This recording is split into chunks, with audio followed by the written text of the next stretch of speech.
ಎಲ್ಲರಿಗೂ ನಮಸ್ಕಾರ. ನಾನು ನಿಮ್ಮ ಚೆನ್ನ. ಈ ಒಂದು ವಿಡಿಯೋದಲ್ಲಿ ವಿಶ್ವ ಜನಸಂಖ್ಯಾ ದಿನದ ಕುರಿತು ಸುಂದರ ಕನ್ನಡ ಭಾಷಣ ನೋಡ್ತಾ ಇದ್ವಿ.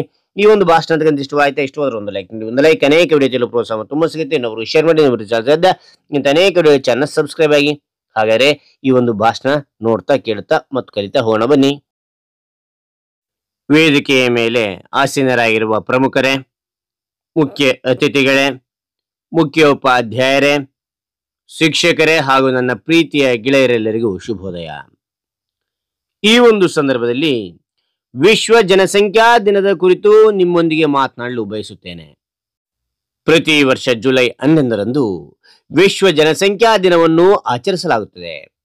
ಜಾಗತಿಕ ಜನಸಂಖ್ಯೆ ಬೆಳೆದಂತೆ ಬಡತನ, ಆರ್ಥಿಕ ಕಾಳಜಿ, ಉದ್ಯೋಗದಂತಹ ಸಮಸ್ಯೆಗಳು ಹೆಚ್ಚಾಗುತ್ತಿವೆ. ಹೀಗಾಗಿ ವಿಶ್ವ ಜನಸಂಖ್ಯಾ ದಿನವು ಈ ಸಮಸ್ಯೆಗಳನ್ನು ಪರಿಹರಿಸುವ ನಿಟ್ಟಿನಲ್ಲಿ ಕೆಲಸ ಮಾಡಲು ಮತ್ತು ವಿಶ್ವದಲ್ಲಿರುವ ಪ್ರತಿಯೊಬ್ಬರಿಗೂ ಉತ್ತಮ ಭವಿಷ್ಯಕ್ಕಾಗಿ ಶ್ರಮಿಸಲು ಕಾರ್ಯನಿರ್ವಹಿಸುತ್ತದೆ. ಜಾಗತಿಕ ಜನಸಂಖ್ಯೆ ಮತ್ತು ಅದರ ಏರಿಕೆ ಸಂಬಂಧಿಸಿದ ಸಮಸ್ಯೆಗಳನ್ನು ಜನರಿಗೆ ತಿಳಿಸಲು ಮತ್ತು ಜಾಗೃತಿ ಮೂಡಿಸಲು ಪ್ರತಿ ವರ್ಷ ವಿಶ್ವ ಜನಸಂಖ್ಯಾ ದಿನವನ್ನು ಆಚರಿಸಲಾಗುತ್ತದೆ.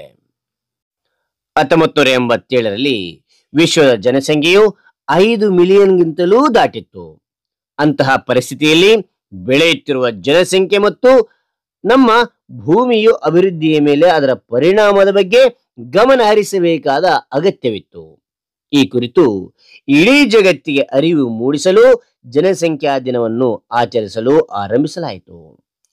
ಜಾಗತಿಕ ಜನಸಂಖ್ಯೆಯ ಸಮಸ್ಯೆಗಳು ಮತ್ತು ಸಾಮಾಜಿಕ, ಆರ್ಥಿಕ ಮತ್ತು ಪರಿಸರದ ಮೇಲೆ ಅವುಗಳ ಪ್ರಭಾವದ ಬಗ್ಗೆ ಜಾಗೃತಿ ಮೂಡಿಸಲು ಪ್ರತಿ ವರ್ಷ ಜುಲೈ 11ರಂದು ವಿಶ್ವ ಜನಸಂಖ್ಯಾ ದಿನವನ್ನು ಆಚರಿಸಲಾಗುತ್ತದೆ. ಜುಲೈ 11, 1987ರಂದು ವಿಶ್ವದ ಜನಸಂಖ್ಯೆಯು 5 ಮಿಲಿಯನ್ನಷ್ಟು ತಲುಪಿದ ಕಾರಣ ವಿಶ್ವಸಂಸ್ಥೆಯ ಅಭಿವೃದ್ಧಿ ಕಾರ್ಯಕ್ರಮದ ಆಡಳಿತ ಮಂಡಳಿಯು 1989ರಲ್ಲಿ ವಿಶ್ವ ಜನಸಂಖ್ಯಾ ದಿನವನ್ನು ಪ್ರಾರಂಭಿಸಿತ್ತು.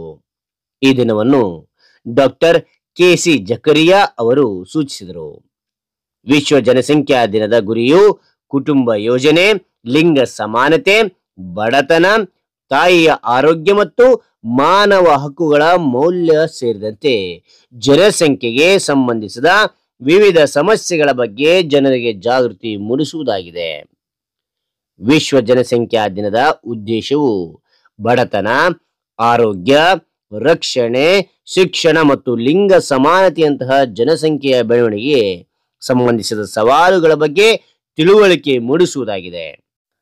ಸರ್ಕಾರಗಳು ಮತ್ತು ಸಂಘ ಸಂಸ್ಥೆಗಳು ಕುಟುಂಬ ಯೋಜನೆ ಮತ್ತು ಜನಸಂಖ್ಯೆಯ ನಿಯಂತ್ರಣದ ಮಹತ್ವದ ಬಗ್ಗೆ ಜಾಗೃತಿ ಮೂಡಿಸಲು ವಿಶ್ವದಾದ್ಯಂತ ಜಾಗೃತಿ ಕಾರ್ಯಕ್ರಮಗಳನ್ನು ಆಯೋಜಿಸಲಾಗುತ್ತದೆ ಎಂದು ತಿಳಿಸುತ್ತಾ ನನ್ನ ಈ ಭಾಷಣ ಮುಗಿಸುತ್ತೇನೆ. ಜೈ ಹಿಂದ್, ಜೈ ಭಾರತ್ ಮಾತೆ.